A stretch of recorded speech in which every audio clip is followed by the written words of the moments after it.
Bonjour à tous et bienvenue au webinaire Ressources humaines. Alors, je m'appelle Maïmouna Mateni, je suis conseillère en implantation et formatrice au sein de la GRIX depuis maintenant 2 ans. Alors, je suis ravie d'être avec vous cet après-midi pour ce webinaire. Alors, nous verrons aujourd'hui à l'horaire les actualités sur les formations à venir. On parlera également de la nouvelle plateforme de formation, donc ce sera un rappel sur son fonctionnement. On verra aussi l'avancement du projet RAP-RH et nous terminerons par le truc du mois. Alors, pour commencer, qu'en est-il des formations à venir? Donc, pour l'instant, pour ce qui concerne le volet ressources humaines, aucune formation n'est planifiée. Donc, comme vous le savez, le projet de la réappropriation des applications patrimoniales est une priorité et ça le demeure. Par contre, nous avons à cœur de répondre à vos demandes et votre besoin en termes de formation. Donc, en fait, nous recevons depuis quelque temps de demandes de formation.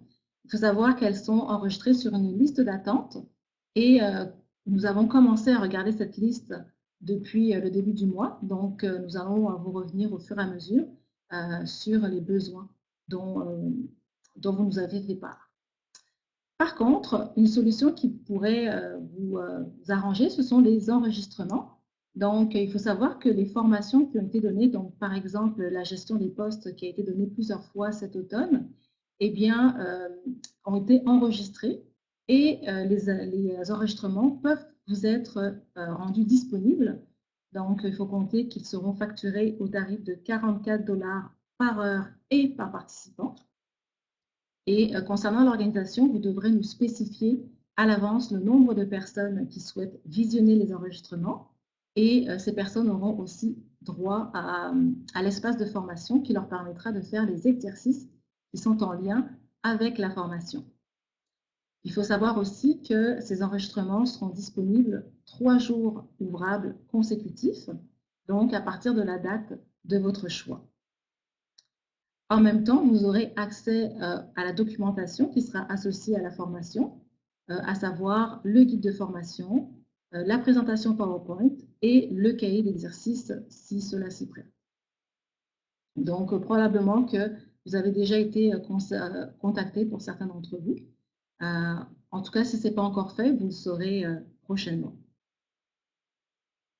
Donc, parlant de formation, vous avez certainement entendu parler donc, de l'espace formation, donc, qui a été mis à jour, en tout cas la nouvelle plateforme qui a été rendue disponible en décembre dernier. Peut-être que certains d'entre vous sont déjà inscrits et y avaient déjà accédé. Donc là, c'est juste un rappel que je vais vous faire cet après-midi sur le fonctionnement. Alors là, vous voyez dans le bas, vous avez l'adresse pour y accéder, espaceformation.grix.ca.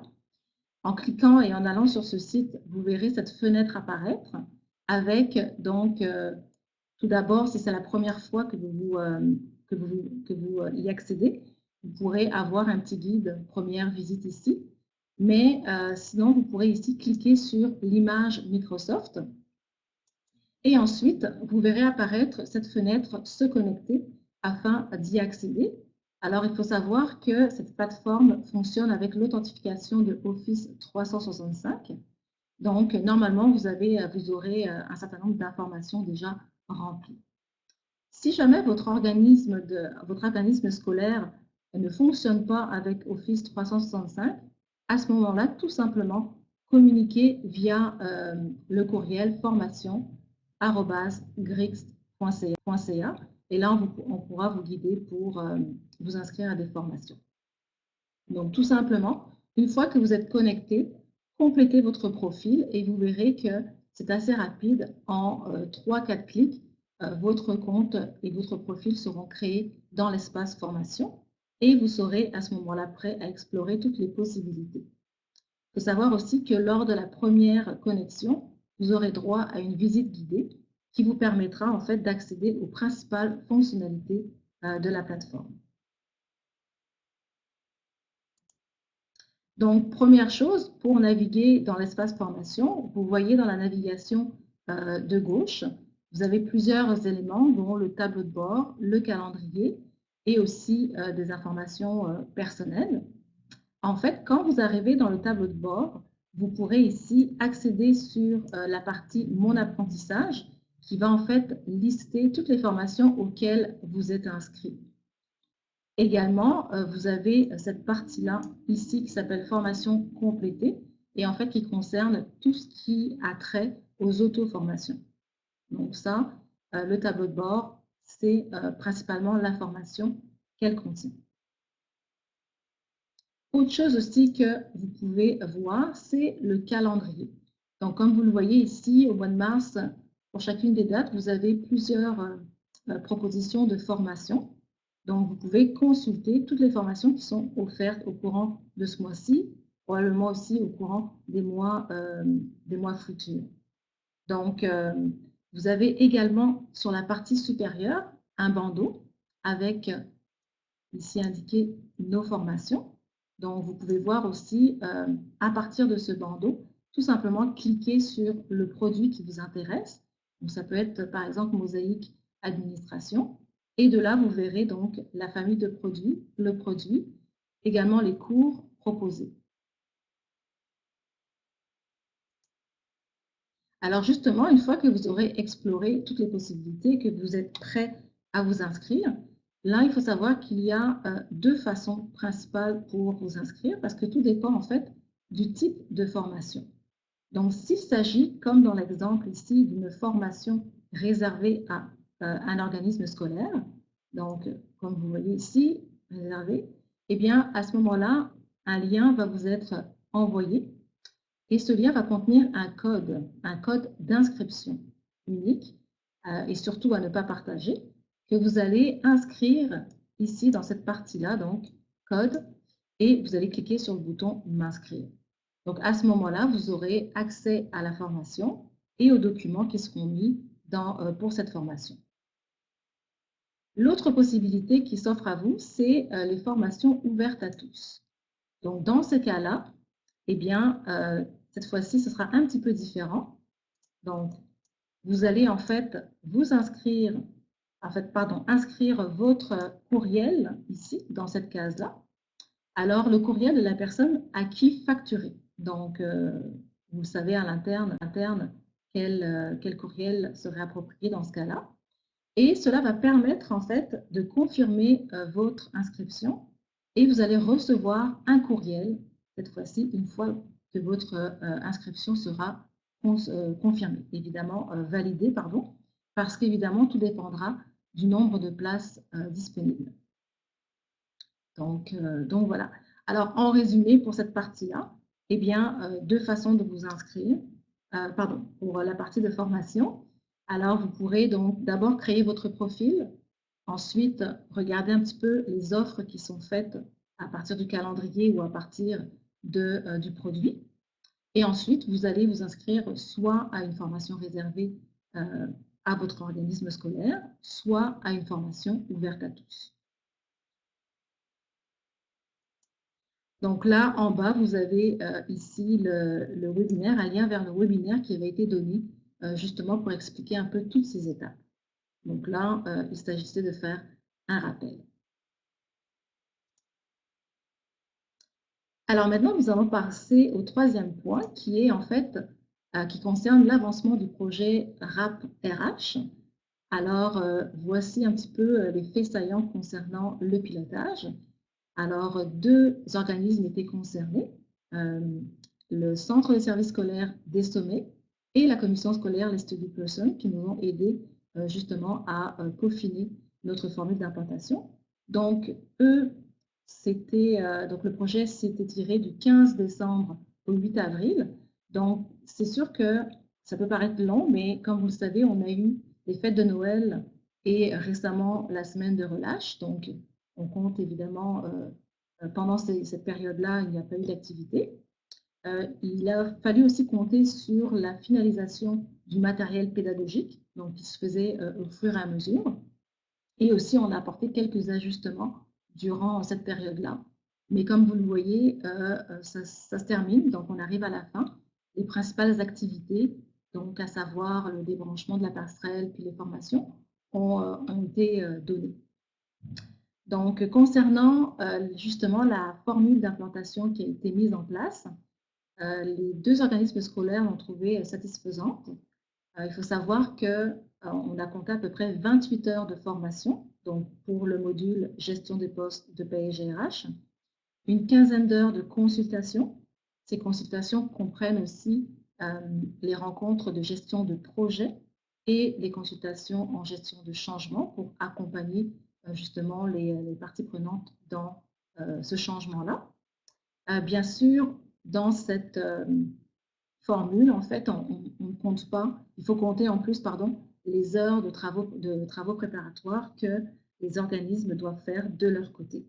Donc, avec ce qu'on appelle les devoirs qu'on leur donne à faire avant, par exemple, une rencontre ou une consultation. Donc, on a pu constater que les équipes étaient disponibles. Ces équipes étaient aussi impliquées dans le processus de changement, donc ce qui a favorisé l'avancement, le bon avancement du projet. Également, on a pu noter donc un accompagnement personnalisé, pas à pas. C'est sûr qu'on avait des activités communes comme la formation, mais il y avait aussi des activités séparées pour certaines consultations. Donc, on a pu répondre vraiment aux spécificités de chaque organisme afin de pouvoir au mieux répondre à leurs besoins. Et on a constaté que, justement, je leur ai dit que les clients étaient vraiment impliqués dans le processus, ce qui a permis une mobilisation importante de l'équipe. Et ça, c'était le rôle du responsable de projet, donc qui devait non seulement mobiliser son équipe, mais aussi partager toute l'information autour du projet, donc à son équipe. Alors, on a pu constater que cela a été très bien fait. Et tout cela a contribué à la réussite du projet. Donc, comme je le disais, cette semaine puis les semaines suivantes, on arrive vraiment à la fin du pilotage. Voilà ce qu'on peut en dire en date d'aujourd'hui. Donc, voilà. Alors, on reviendra évidemment au fur et à mesure des projets, de l'avancement du projet, donc sur les prochaines étapes. Donc, comme vous le savez ici, on a eu une première phase sur les débranchements. Donc, qu'est-ce que ça signifie? En fait, de novembre en décembre, on s'est occupé des organismes, donc utilisateurs de Mosaïque, qui souhaitaient tout simplement désactiver la passerelle, mais sans pour autant utiliser le module gestion des postes dans PAIGRH. Donc, cette partie-là est terminée. On finalise le pilotage et prochainement, on va se trouver ici donc pour travailler avec les autres organismes qui ont souhaité poursuivre la gestion des postes dans PAIGRH. Donc, pour l'instant, on est en train de finaliser en fait la planification avec ces clients qui sont le CSS du FER, le CSS Portage de l'Outaouais et la commission scolaire English Montréal. Donc là, on finalise la planification avant de pouvoir commencer. Donc, 3 organismes sont prévus pour ce printemps et les 4 autres organismes sont prévus pour l'automne 2021. Et par la suite, donc, on continuera avec la réimplantation de dotation pour les organismes qui souhaitent utiliser le module gestion des postes, mais qui ne l'ont pas encore. Donc, ça terminait en fait cette partie-là sur l'avancement du projet RAP RH. Et nous allons passer sans plus tarder au truc du mois. Donc, pour le truc du mois, on a pensé vous montrer en fait comment ajouter une donnée au dictionnaire dans PAIGRH. Il faut savoir que c'est une question qui revient souvent dans les interactions, dans les requêtes de service. Donc, on a pensé que ce serait utile pour vous donc, de pouvoir en parler cet après-midi. On va partir d'une situation ici. Donc, supposez que vous souhaitez ajouter un test de mise en situation pour les enseignants en formation professionnelle pour le profil pâtisserie. Donc, comme vous pouvez le constater sur cette capture, actuellement, dans le menu déroulant, il n'y a pas ce test-là. Donc, comment je vais faire pour l'ajouter et d'abord où je vais pouvoir l'ajouter. Donc, dans PAIGRH, il y a 2 façons de pouvoir ajouter une donnée au dictionnaire. On peut partir du champ, donc on va cliquer droit sur le champ test ici. Et dans le menu qui va apparaître, on va aller dans paramétrisation et données maîtresses. Donc ça, c'est la première méthode. La deuxième méthode consiste à aller dans outils, données paramétrées. Et là, on va aller chercher donc le répertoire qui nous concerne. Donc pour nous, ici, c'est le répertoire candidature. Et de là, on va aller rechercher la donnée, le champ test.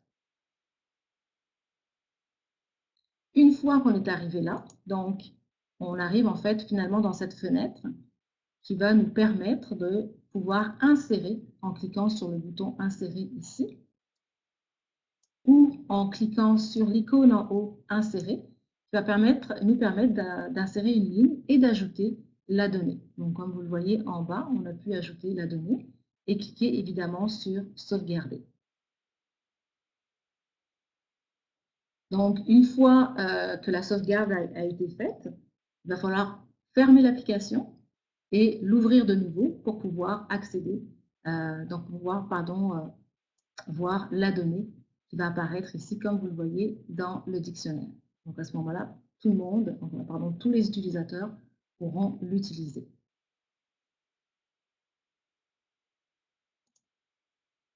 Alors, quand est-ce qu'on peut ajouter une donnée au dictionnaire? En fait, je vous dirais quasiment en tout temps, mais bien sûr, parce que la plupart des dictionnaires sont personnalisables, mais c'est sûr qu'il faut d'abord en discuter en équipe pour voir le besoin que vous avez d'en ajouter. Et puis, parce qu'il faut savoir qu'en ajoutant, en faisant cette modification, la donnée sera accessible à tous les utilisateurs. Par contre, il existe des exceptions dans lesquelles on ne pourra pas ajouter une donnée au dictionnaire.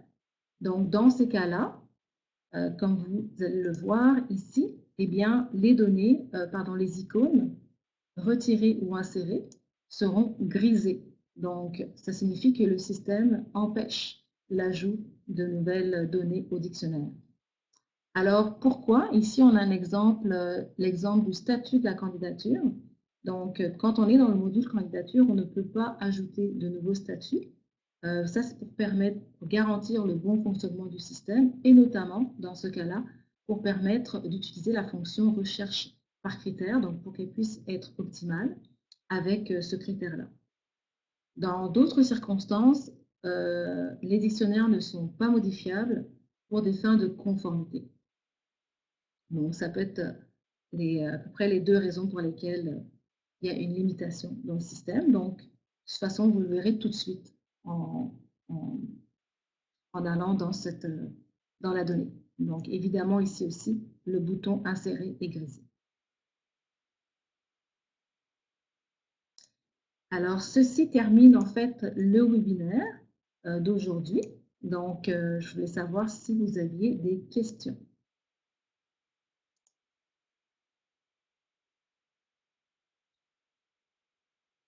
Alors là, j'ai une question, donc Madame Duval, qui demande si nous allons recevoir des confirmations, si vous allez recevoir des confirmations de RAP pour votre organisme. Alors, c'est ce sur quoi nous travaillons actuellement. Bientôt, j'espère pouvoir vous dire oui, mais je vous dirais surveiller les annonces qui seront faites. On va de toute façon vous communiquer le plus rapidement possible dès qu'on a une vision assez claire. Donc, comme je vous le disais, pour l'instant, on a visé 3 organismes. On est en train de finaliser la planification. Et après ça, ça ira donc à l'automne. Donc, vous serez avisé le plus rapidement possible.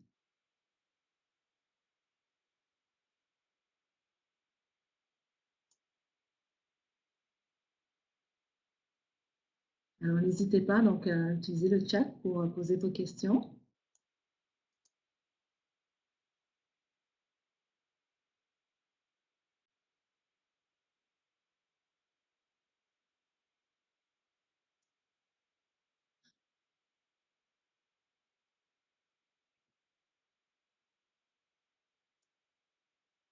Alors, si c'est bon pour vous, moi, je suis encore disponible. Je vais tout simplement annoncer la date du prochain webinaire qui est prévu le lundi 12 avril prochain. Alors, je reste en ligne pour ceux qui ont des questions.